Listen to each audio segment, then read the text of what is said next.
Por isso que quando eu tenho pacientes que têm dificuldade de acesso ao sono, a primeira coisa que eu pergunto para eles, antes de recomendar qualquer tipo de medicação ou tratamento, é: você tem televisão no seu quarto? Você deixa o seu telefone do lado da sua cama? Você fica olhando rede social antes de dormir?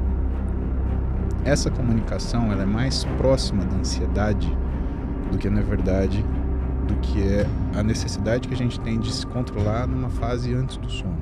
Mas uma coisa que você falou, e eu sinto que é um fenômeno dos tempos, a gente tem esse mar de informações. A gente vive inundado. Você lembra que era abrir uma Barça? Nossa, você lembra que era um vendedor da Barça batendo na sua porta? Cara, eu lembro de colecionar fascículo da Folha de domingo, que é pra ter a enciclopédia. Eu era nerdola, ficava ansioso pelo próximo. Falava, qual que é a próxima coisa que eu vou aprender aqui? E hoje não, cara. Hoje você... um menino de 12 anos que quer aprender fisiculturismo, por exemplo, ele já tem tudo na mão. Mas ao mesmo tempo, eu sinto que nunca fomos tão profundos, mas nunca fomos tão rasos. Perfeito. É uma dicotomia, né, que a gente vive. Parece um paradoxo. E não sinto que tenha uma resposta. E não sinto que tenda a ter uma resposta. Não sei como é que você se sente nisso. Porque você é um cara que aprofunda muito. Um ortopedista, um fisiculturista, um cara que trabalha com medicina no esporte. Tu é um especialista na tua área. E tu tem uma base de estudo muito forte. Qual que é a sua recomendação para quem quer estudar, para quem quer aprender, para quem quer dominar uma área como você domina hoje? É uma coisa muito antiquada que não se faz mais, que a gente chama de HCC. Posso falar o que significa isso? Fica à vontade aqui. Você fala uma coisa pior do que eu já falei nesse canal, Paulo. A gente tem um troféu guardado naquela sala ali, tá? Tá bom, é um método, né, de conhecimento muito antigo, mas funciona pra caramba. Você senta na mesa, abre um livro na sua frente e faz o chamado HCC. Hora de cu na cadeira. Funciona para um caralho. Você quer saber, cara? E funciona. Mas é difícil, né? Porque a gente tem vivido essa coisa de respostas rápidas, né? Às vezes você... Chegou até a comentar essa coisa nossa resposta às vezes tem que vir num tweet, tem que vir no não sei o quê. E, às vezes você pega um desafio de abrir um livro de 1000 páginas. Eu vejo os livros de medicina da minha madrasta, vejo o livro de medicina da minha irmã. Eu falo, pra ler isso daqui não tem um tweet, você não resume isso daqui. Não tem um resumo de como funciona o esqueleto, né? É que o costume também de leitura mudou, né? A gente lia no colégio Ilíada, Odisseia, né, que são livros razoáveis, né? E a nossa Barça tinha 8 volumes de 1500 páginas cada, e a gente ficava olhando aquilo, né? A questão é, pensa que eu acredito que hoje, por conta da demanda da tecnologia, a facilidade do contato e a quantidade de informação, existe uma ansiedade latente na sociedade. Exato. Tá? E uma sociedade latente é demonstrada à medida que você percebe que existe uma urgência não justificada por respostas de perguntas que não têm, às vezes, muita relevância. Alguém te manda uma mensagem pelo WhatsApp, 11h30 da noite, você já está dormindo, você 5 minutos sem responder, a pessoa já manda embaixo um ponto de interrogação, como se, responde. Mas será que se essa pessoa tivesse que levantar para ligar no telefone discado, ela faria essa pergunta? Ou será que ela fez isso só porque o celular dela está do lado do criado mudo? Então, essa ansiedade latente das pessoas faz com que, inclusive, o pensamento ele funcione de uma forma que não é uma forma, eu não diria saudável, porque não é essa expressão, mas é uma forma reativa. Você tem ideia de qual a velocidade que você pensa em números de palavras por minuto quando você está estressado, Edson? Na minha cabeça de Pato Donald, Paulo? Sim. Deve passar 1 bilhão de xingamento quando eu tô puto. Fácil. 1 bilhão não chega a ser, mas pensa assim, o número de palavras, por minuto. Sei lá, umas 100. São 1000 palavras por minuto. Caramba. Entendeu? Porque a gente fica fora de si quando a gente tá nervoso, ansioso. E aí a gente acaba levando isso pro estudo. Só que o estudo ele é importante, ou a leitura ela é importante, porque ela faz o quê? Ela faz uma lentificação do seu pensamento. Por isso que quando eu tenho pacientes que têm dificuldade de acesso ao sono, A primeira coisa que eu pergunto para eles, antes de recomendar qualquer tipo de medicação ou tratamento é: você tem televisão no seu quarto? Você deixa seu telefone do lado da sua cama? Você fica olhando rede social antes de dormir?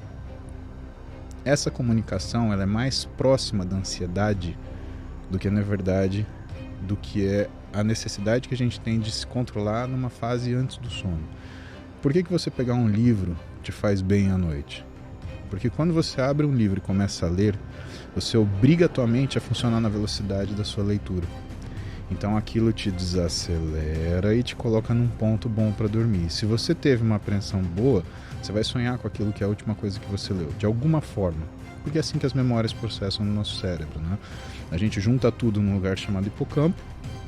Existe um processo chamado corticalização, onde essas memórias elas ascendem para os locais que são específicos das suas reservas. Então, música para um lugar, matemática para outro, conhecimento para outro, comportamento, sentimento. E, mais interessante, as memórias que têm links duplos. Então, por exemplo, o sujeito ele estava, antes da prova, olhando um determinado material, que ele estava nervoso e ele precisava decorar aquilo para a prova. Aquela ansiedade com que ele estuda aquilo faz com que ele guarde aquilo, não só numa área emocional, como numa área racional também. Então tudo isso fica pulando o nosso hipocampo para, durante o sono, ser guardado. Só que se você não acalma esse processo, o que acontece? Você começa a ter uma disrupção da sua capacidade de dormir. Se você tem isso, você começa a não ter um processo de recuperação adequado, você não tem uma fixação de memória adequada. Pode ver que aquele dia que você foi assistir, por exemplo, 24 horas, eu viciei em 24 horas. Baita de uma série, denuncia idade também. Ou, exatamente. ou o Jack Bauer, ele ia morrer ou ia acabar o mundo. Então era uma alternância, né? Você assistiu o capítulo 1, Jack Bauer vai morrer, puta, tem que ver. Aí vai acabar o mundo, puta, ele tem que salvar o mundo. Aí o Jack Bauer vai morrer. Aí você assistiu já 8 episódios, já são 3:30 da manhã, você vai acordar às 5, já lascou. Você não consegue dormir de ansiedade, porque você não consegue, né, pensar que você vai dormir 1h30 só. Então a forma que você trata isso e a forma que a sociedade coloca a gente para funcionar, a gente tem poucos remédios. E um dos remédios é uma coisa que a gente não faz mais, estudar no livro. Forçar ao seu cérebro a desacelerar, que é dos recursos mais importantes quando você se vê numa situação de emergência e você precisa tomar uma atitude que seja sadia e não rápida. Uma atitude que seja sábia e não simplesmente para marcar uma posição. É aquilo que o Daniel Kahneman, que é um cara que ganhou o prêmio Nobel, ele trata num livro dele chamado Rápido e Devagar. Excelente livro. Excelente livro. Eu ganhei da minha madrasta, né? Quando... no momento que eu estava fazendo muita coisa ao mesmo tempo, e eu reclamei para ela, falei, eu tenho dificuldade às vezes de tomar uma decisão. Ela falou, então, você não tem dificuldade de tomar decisão, você sabe que decisão você tem que tomar. A questão é, você tem dúvida se você toma rápida ou a lenta. E essa é a sabedoria que você precisa adquirir. E esse treinamento vem desse livro, que você desacelera para ler, compreender e aplicar, né? Não, eu fico louco quando tem aqueles canais que dão resumos de livros, tipo, resumindo rápido e devagar em 5 minutos. Bicho, você já ferrou o propósito do livro no seu vídeo, sabe? E conheço gente que, não, eu li tantos livros porque eu li os resumos. E é muito difícil isso, eu tenho alguns vídeos que acontece isso, quando o cara fala, pô, falou sobre 10 minutos, mas não respondeu a pergunta. Às vezes o propósito da gente conversar não é responder a pergunta. Não, às vezes você falar como estudar melhor, não você falar A, B, C, D. Mas quando você levanta questionamentos, você forma perguntas que a cabeça da pessoa deveria ser capaz de responder, né? A característica do bom estudo é essa. Quando você estuda e você sai com mais dúvida do que você começou, é que você estudou e você entendeu tudo. Se você estudou e você não tem nenhuma dúvida, significa que você não conseguiu segurar absolutamente nada. E essa necessidade de resumo, eu estou absolutamente contigo. Vamos resumir Romeu e Julieta. O cabra curtiu a menina, só que aí deu errado, eles se mataram, só que na verdade um não morreu. E aí? E aí ferrou tudo. Acabou, resumiu Romeu e Julieta. Quer dizer, você pegou uma obra do Shakespeare e transformou num cocô de passarinho, né? E as pessoas fazem isso, Edson, com tudo. Elas fazem isso com as profissões, elas fazem isso com as relações interpessoais, elas fazem isso com as suas relações amorosas. O que é essa questão descartável hoje das pessoas, esses relacionamentos descartáveis, né? Parece que você está, né, roubando um raciocínio do Fight Club, né? É um single serving love, né? Você chega no avião, tem aquela geleia que você vai passar uma vez na ponta da faca para comer naquele meio pedaço de pão que você vai acabar com uma mordida, né? E as pessoas saem mais carentes desses relacionamentos. Por quê? Porque elas têm a finalidade, que às vezes é uma relação sexual, né? Só que cadê aquilo que elas querem? Que é sentir o próprio valor, que aí a gente volta na primeira premissa, né? Que é a conquista.